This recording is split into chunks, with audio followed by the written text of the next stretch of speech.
Et puis, je vous le disais, en titre est de 2 pour le Burkina Faso pour son passage à l'examen périodique universel. Le PU, c'est ce mécanisme de défense des droits de l'homme mis en œuvre par le Conseil des droits de l'homme pour examiner donc l'état du respect de ce droit universel dans les pays membres. À Bobo Dioulasso, le ministère en charge des droits humains a procédé à la restitution des résultats du deuxième passage. Le compte-rendu est signé Amadou Lougué et Kadou Romenki.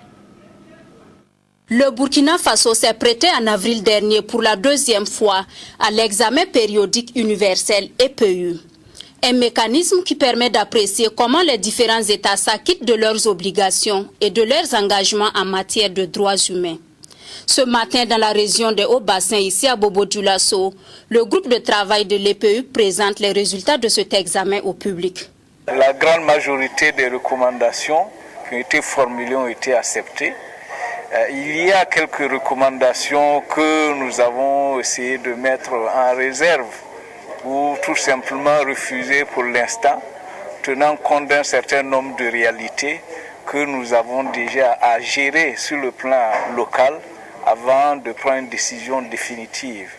À ce titre, on peut penser à la question de la peine de mort, à la question de la polygamie dans nos pays. Tous les 193 pays de l'Organisation des Nations Unies se prêtent périodiquement à cet exercice. Un exercice qui permet de promouvoir la culture des droits humains dans les pays concernés. Beaucoup d'États vraiment font des efforts donc, pour appliquer leurs engagements. Il existe bien sûr des difficultés qui sont inhérentes même à la nature des droits humains et qui demandent vraiment des efforts continus.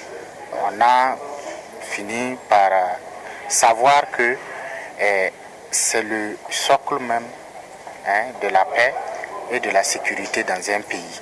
Il faut noter que l'adhésion au mécanisme est volontaire et que le Burkina Faso s'y est prêté pour la première fois en décembre 2008.